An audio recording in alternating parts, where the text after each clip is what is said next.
Hola y bienvenidos a Tu Pase. En toda la historia de esta competición, Perú ha clasificado 2 veces al Mundial Sub-17.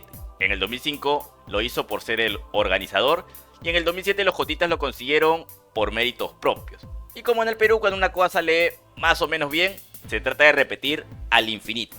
Se creyó que pedir la sede 2 años antes influyó para que los jotitas realizaran una buena campaña y lograron el objetivo. Desde ese momento, la FPF pidió el mundial en múltiples oportunidades, se lo dieron y meses antes de que se realice el torneo se lo quitaron. Jugadores como Joao Grimaldo, Catriel Cabellos e incluso Alexander Robertson pudieron estar presentes en esas Copas del Mundo. Copa del Mundo Sub-17 del 2019. La generación que iba a participar eran los nacidos a partir del año 2002. Perú había ganado la sede hace algunos años atrás, pero no cumplió todos los requisitos y le retiraron el torneo. Finalmente, el organizador fue Brasil, del 26 de octubre al 17 de noviembre. Robertson. Esta era la generación dirigida por Carlos Silvestri, liderada por Yuriel Celi, Kluivert Aguilar, Aaron Sánchez, Alessandro Burlamaqui, Rafael Caipo, entre otros. Era una de las mejores generaciones sub-17 de los últimos años. En lo personal, yo creo que era mucho mejor que la de los jotitas, ya que no tenían un crackcito que hacía ganar al equipo, como en su momento fue Raymond Manco en el 2007, sino que era un equipo que no le sobraba nada, pero hacían un fútbol interesante, se repartían los goles y había jugadores que pintaban para más. El centro de Pinto. De todas maneras, el más promocionado fue Yuriel Celi. Sin embargo, el que terminó vendiéndose al extranjero primero fue Kluivert Aguilar, quien regalaba edad en ese torneo y se terminó yendo al Manchester City. El sudamericano se realizó en Lima, en el estadio de San Marcos, y pese a que Perú hizo una muy buena primera ronda, no logró pasar el hexagonal por cosas raras. Se quedó por diferencia de goles, ya que Ecuador le dio un ataque de fútbol y metió un montón de goles en la última jornada. Para colmo, fueron bien salados, ya que si Brasil hubiera llegado a la instancia del hexagonal final, Perú hubiera tenido muchas más chances, ya que de los 6, 5 hubieran sido los clasificados. Lamentablemente, la canariña se quedó en la primera fase. Va Pinto al arco. En este equipo también se iba a dar una similitud con el caso de Pedro Galese, ya que Diego Enríquez, el arquero que no participó en todo el torneo, es el que más ha desarrollado su carrera, titular indiscutible en Sporting Cristal, y es uno de los que últimamente está siendo convocado con mayor frecuencia. El único que tiene algunas chances, aunque con Fossati cada vez menos, es Joao Grimaldo. El visto bueno, el centro. El Celi. El tapadito de esta selección, que estoy seguro que iba a atracar sí o sí si Perú iba al Mundial, es Alexander Robertson, que en ese momento jugaba en el Manchester City. Se hizo el contacto, parecía que iba a venir, después se tiró para atrás. En ese momento Inglaterra lo llamaban unos amistosos de la categoría. Finalmente no quedó en ninguna de las selecciones menores.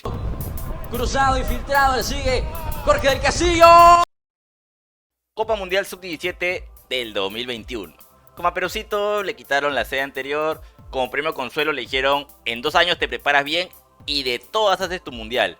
La generación escogida fueron los nacidos a partir del año 2004.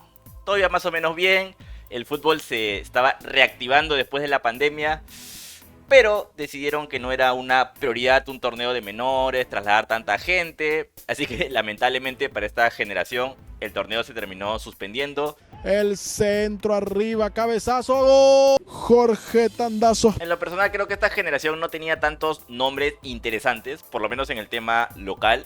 Se empezó a hacer el rastreo de peruanos nacidos en el extranjero. Creo que los que hubieran tenido chances de brillar más rápido fueron Catriel Cabellos, que en ese momento fue captado del Racing, peruano argentino.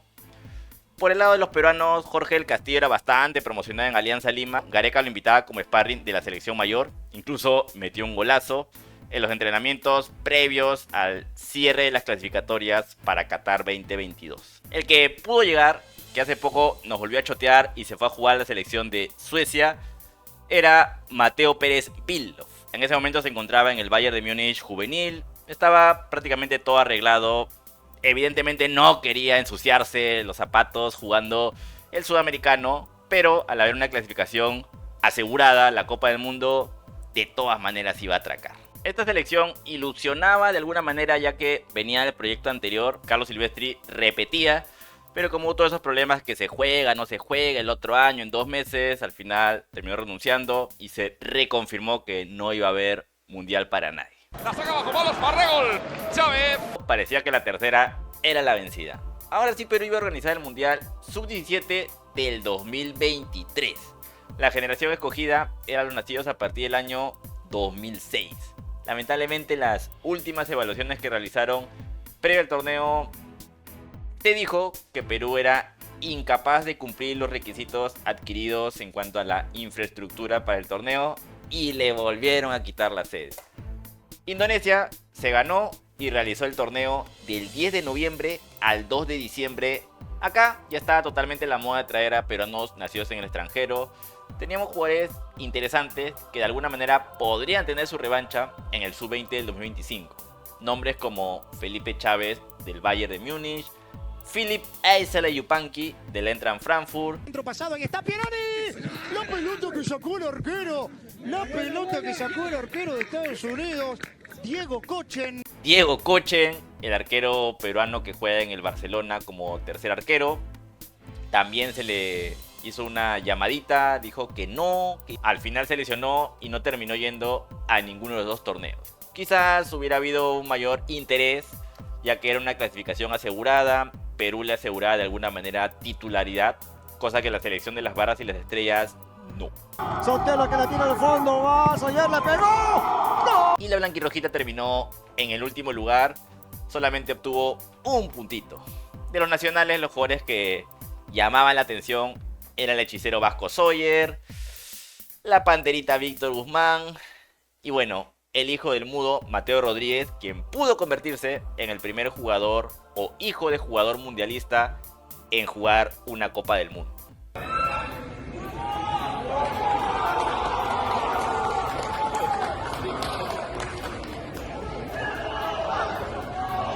En resumen, si bien las selecciones sub-17 son las que menos posibilidades o es más complicado que llegue a una selección absoluta, es más, si llega uno ya es un éxito, creo que el caso del Perú sí hubiera ayudado bastante, ya que acá no se trabaja con planificación, pero cuando ya te dan una cosa ganada, sin que te cueste mucho como un mundial, como que se hace la finta para no hacer roche en el torneo y se elabora un esquema que dicen que va a llegar al futuro. Así que posiblemente, si se hacía un mundial en Perú, el proyecto iba a jalar 2 añitos más y por ahí salía una generación espontánea o se mejoraba algunas cosas. De toda esta lista, la generación que me hubiera gustado ver en un mundial sub-17 es la del 2019. Ahí creo que sí había talento, relativamente había un trabajo, había una buena dirección técnica y esa selección pudo crecer mucho más. Esa generación, la del 2002, fue bastante golpeada, ya que empezaron bien en el sub-17 y supuestamente su consolidación o revancha iba a ser en el sub-20 del 2021, el cual se terminó suspendiendo. Si vamos a la selección mayor que está jugando las eliminatorias para el 2026, la sub-17 del 2019 hubiera sido la base para nutrir esta selección mayor.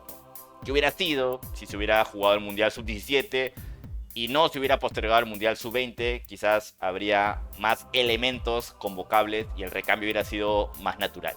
De repente, la del 2002 era nuestra generación 84, se terminó un poco estropeando. Perú organizó el Mundial del 2005, en donde nos fue terrible, no pasamos la fase de grupos. Sin embargo, principalmente rescataron jugadores como el Kaiser Zambrano y la Sombrita Ramos, los cuales, te gusten o no, nutrieron por mucho tiempo y fueron útiles a la selección peruana. Y para ti, ¿qué peruano te hubiera gustado ver en un mundial sub-17? Chávez, ¡gol!